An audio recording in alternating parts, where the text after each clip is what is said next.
لك الحمد يا ربي على نعمة الإسلام، ولك الحمد يا ربي على نعمة الإيمان، ولك الحمد يا ربي على نعمة.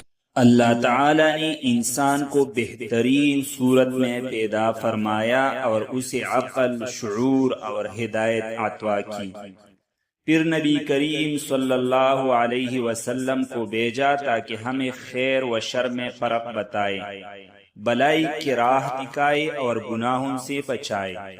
نبی کریم صلی اللہ علیہ وسلم نے فرمایا، 7 ہلاک کرنے والی یعنی تباہ کن گناہوں سے بچو. صحابہ کرام نے عرض کیا، یا رسول اللہ وہ کون سے گناہ ہے؟ آپ صلی اللہ علیہ وسلم نے فرمایا، اللہ کے ساتھ شرک کرنا، جادو کرنا، ناحق کسی کو قتل کرنا، سود کھانا، یتیم کا مال کھانا، میدان جنگ سے پیٹ پھیرنا، پاک دامن بولی بالی مومن عورتوں پر جھوٹی تہمت لگانا. بخاری و مسلم. اللہ کے ساتھ شرک کرنا، شرک سب سے بڑا گناہ ہے. یہ ایسا ظلم ہے جسے اللہ تعالیٰ کبھی معاف نہیں کرتا جب تک بندہ توبہ نہ کرے. شرک کا مطلب ہے کہ اللہ کے ساتھ کسی اور کو شریک کرنا، چاہے وہ کسی کو مشکل کشا سمجھے یا کسی پیر، ولی، قبر، سورج یا چاند کو سجدہ کرے. ہمیں صرف ایک اللہ کی عبادت کرنی ہے. جادو کرنا، جادو اسلام میں سخت حرام ہے. جادو دوسروں کو نقصان پہنچانے، گھروں کو برباد کرنے، میاں بیوی میں جدائی ڈالنے یا کسی کو زیر کرنے کے لیے کیا جاتا ہے. یہ ایمان کو ختم کر دیتا ہے اور شیطان کے قریب لے جاتا ہے. ناحق قتل کرنا، کسی بھی گناہ کو قتل کرنا گویا پوری انسانیت کو قتل کرنے کے برابر ہے. اسلام امن و سلامتی کا دین ہے. کسی کی جان لینا بہت بڑا جرم ہے جس کی سزا دنیا میں بھی سخت ہے اور آخرت میں بھی.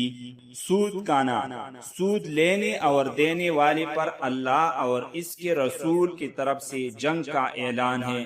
سود سے مال تو بڑھتا ہے مگر اس میں برکت نہیں رہتے. سود غریبوں کا خون چوسنے کا طریقہ ہے جو معاشرتی تباہی کا باعث بنتا ہے. یتیم کا مال کھانا، یتیم بچوں کا مال ہڑپ کرنا، ان کی جائیداد پر ناجائز قبضہ کرنا بہت سنگین جرم ہے. قرآن میں ہے کہ جو لوگ یتیموں کا مال کھاتے ہیں وہ اپنے پیٹ میں آگ بھرتے ہیں اور جہنم ان کا ٹھکانہ ہوگا. میدانی جنگ سے پیٹ پھیرنا، جب مسلمان اللہ کی راہ میں جہاد کرے تو ان پر فرض ہوتا ہے کہ دشمن کے سامنے ڈٹ کر کھڑے ہو. میدانی جنگ سے بھاگنا بزدلی اور ایمان کی کمزوری کی علامت ہے اور یہ اللہ کی غضب کو دعوت دیتا ہے.